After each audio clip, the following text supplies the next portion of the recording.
Hello বন্ধুরা, আজকে video দেখতে পারবেন আপনাদের হাতে থাকা স্মার্টফোন কিভাবে আপডেট করবেন। তো বন্ধুরা, আমরা সবাই নতুন মোবাইল কিনে থাকি, কিন্তু কিছুদিন চালানোর পর আমাদের মোবাইল স্লো হয়ে যায় এবং গরম হয়ে যায়। তো বন্ধুরা, আপনাদের মোবাইলে যদি আপডেট করেন তাহলে আপনাদের মোবাইল একদম নিউ হয়ে যাবে, একদম ক্লিয়ার ভাবে চালাতে পারবেন।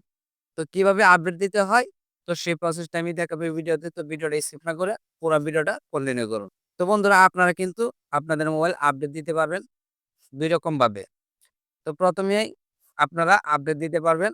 আপনাদের মোবাইলে থাকে প্লে স্টোর থেকেও আপডেট দিতে পারবেন। এমনকি আপনাদের সেটিং থেকেও আপনারা আপডেট দিতে পারবেন। তো আমি প্রথমেই সেটিং থেকে কিভাবে আপডেট দিতে হয় সেই প্রসেসটাই দেখাবো। তো বন্ধুরা, একটা কথা বলে রাখি, যে কোনো কোম্পানির মোবাইল হোক, সিস্টেম কিন্তু একই।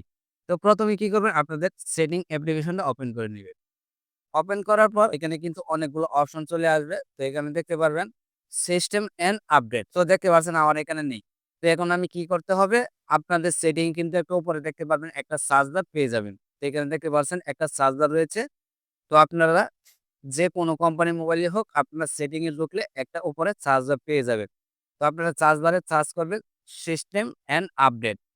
তো বন্ধুরা, দেখতে পাচ্ছেন আমি কিন্তু সার্চ করে নিয়েছি। তো দেখতে পাচ্ছেন এখানে কিন্তু চলে আসছে সিস্টেম এন্ড আপডেট। তো আপনারা কি করবেন, এটাতে ক্লিক করবেন।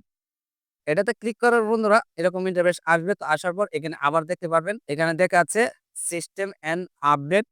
তো আবার এটাতে ক্লিক করবেন। এটাতে ক্লিক করার পর বন্ধুরা এরকম ইন্টারফেস আসবে।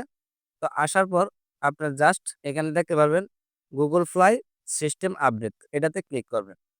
এটাতে ক্লিক করার পর বন্ধুরা দেখতে পাচ্ছেন এরকম ইন্টারফেস আসবে। তো আসার পর এখানে দেখতে পারেন নিচে একটা অপশন রয়েছে রেজিস্টার নাও। তো আপনারা যদি এটাতে ক্লিক করেন তাহলে কিছুটা সময় নিবে। তো সময় নেওয়ার পর আপনাদের মোবাইলে আপডেট হয়ে যাবে। আর অবশ্যই আপডেট করার সময় আপনাদের মোবাইলের ডাটা কালেকশন থাকতে হবে। তো বন্ধুরা, এই হলো সেটিং থেকে কিভাবে আপডেট দিতে হয়। তো এখন আপনাদেরকে দেখাবো কিভাবে আপনারা প্লে স্টোর থেকেও আপডেট দিতে পারবেন। আমি এখান থেকে বেরিয়ে যাব।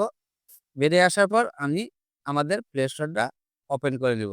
ওপেন করার পর বন্ধুরা, সবারই কিন্তু একটা জিমেইল দিয়ে প্লে স্টোরটা ওপেন করতে হয়।